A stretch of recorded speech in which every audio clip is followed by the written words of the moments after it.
மாந்தரிகளை கொடுக்கின்றார்கள். இப்பொழுது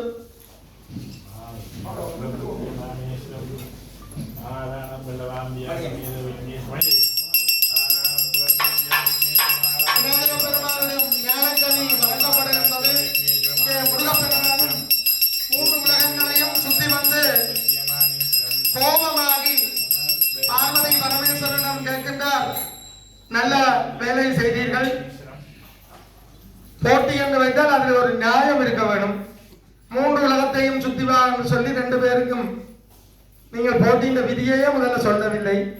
என்னை அனுப்பி போட்டு இங்கே பிள்ளையாருக்கு மூத்த பிள்ளைக்கு செல்ல பிள்ளை என்று சொல்லி மாங்கனியை கொடுத்து விட்டீர்கள் என்று சொல்லி முருகப்பெருமான் கோபத்தோடு கேட்கின்றார். அப்பொழுது பார்வதி பரமேஸ்வரர் சொல்லுகின்றார்கள், இதெல்லாம் இந்த நாரதருடைய வேலை. 3 உலகத்திலும் சுற்றுவதும் சரி, அம்மா அப்பாவையும் சுற்றுவதும் ஒன்றுதான் என்று சொல்லி சொன்னார். அந்த சாஸ்திரத்தினுடைய அமைப்புக்கேற்ப விநாயக பெருமானாகிய அண்ணா எங்களை 3 தடவை பிரதட்சணமாக சுத்தி வந்து மாங்கனியை வேண்டி விட்டார்கள். நாங்கள் ஒன்றும் செய்ய முடியவில்லை என்று சொல்லுகின்ற பொழுது முருகப்பெருமான், மூத்த பிள்ளை முதல் பிள்ளையே, மூத்த பிள்ளைதான் நல்ல பிள்ளை, இளைய பிள்ளை செல்லப்பிள்ளை எடுப்பார் கைப்பிள்ளை என்பதை நீங்கள் நிரூபித்து விட்டீர்கள். நான் இனி கைலாசத்தில் இருக்க மாட்டேன்.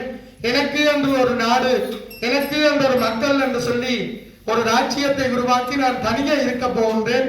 நீங்கள் செய்த இந்த கபட நாடகத்தை என்னால் ஏற்றுக்கொள்ள முடியவில்லை என்று சொல்லி முருகப்பெருமான் பூலோகத்திலே இருக்கக்கூடியதாகிய பழனி திருவாவினன்குடி என்று சொல்லக்கூடியதாகிய பழனி மலையை தனக்குரிய இடமாக ஏற்று அங்கே புறப்பட்டு செல்லுகின்றார்.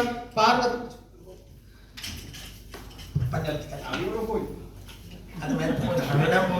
அங்க போய் அவர் பழனியாண்டவர் அங்க வருவார். திருப்பி